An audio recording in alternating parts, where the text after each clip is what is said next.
Podcasts on UNC-TV.org are made possible through the financial contributions of viewers like you, who invite you to join them in supporting UNC-TV. Innovation is key in building new business in today's economy. One community in western North Carolina found a way to link an old landfill and traditional crafts to grow new jobs. Elizabeth Wilder takes us to the Mitchell-Yancey County line in tonight's North Carolina Rising Report.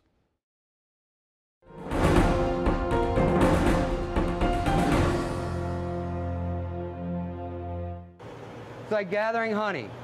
With a few basic ingredients, Now I'm going to add some color. Michael Hatch can create something beautiful. The whole trick is I'm trying to make a shape by blowing from the inside out. The same could be said about this plot of land. We are standing on a 2.5-acre retired landfill. It was closed more than 12 years ago. Today, gas hides beneath the earth and weeds. The importance of burning off methane is to keep that greenhouse gas from going into the air. Methane is 21 times greater at holding heat in the atmosphere than CO2 is, so it's important to combust it. 10 wells jut from the ground, trapping the methane. It's piped here to the flare station, then up the hill to a craft studio, a nonprofit operation called XChange. It feels pretty incredible to be able to fire a kiln and create your own work from a landfill. Pretty incredible. Grants help pay more than $1.5 million to link the CAP landfill and artist incubator space. No resources left untapped. The guts of the mission of XChange is using renewable resources in crafts and horticulture for the purposes of economic development and education. What we're doing is using an alternative energy that would otherwise have been a waste. We're tapping into the sun and using solar electric as well as solar thermal for hot water. We're using those resources to provide economic benefit to our residents. At any given time, 2 glass blowers and 4 potters work to perfect their crafts and build business.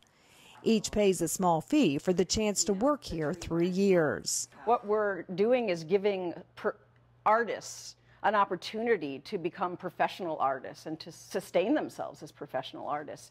And then hopefully, if we're successful, that might create more jobs in return. Over the years, 20 people have taken advantage of the unusual and competitive residency. Okay, blow please. Michael respectfully handles the glass heated to 2,000 degrees and explains the costs associated with his craft. One of our biggest expenses in being a glass blower and running a glass studio is going to be your gas to run the furnaces.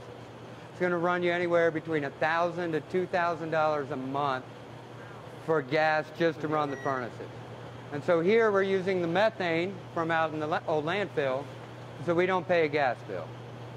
So that right there is saving me close to $18,000 a year. It's an incredible savings for someone trying to build enough inventory to get his glass work into galleries all over the region. The people who come here are ready to start their businesses.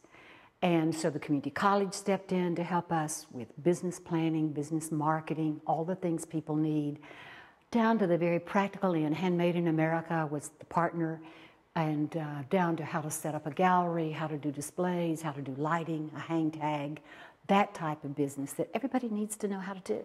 XChange is like all great ideas. It came about with a group of people. What's different here, perhaps, is the collaboration and the ingenuity. XChange wouldn't exist if Handmade in America, Blue Ridge RC&D,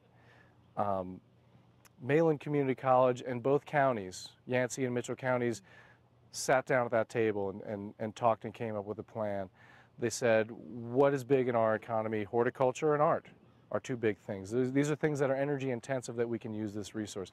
Had those folks not had the strength and interest and passion to get together and come up with something creative to do with this, it would have been like any other landfill where you'd see some torches burning in the field and it wouldn't be anything special.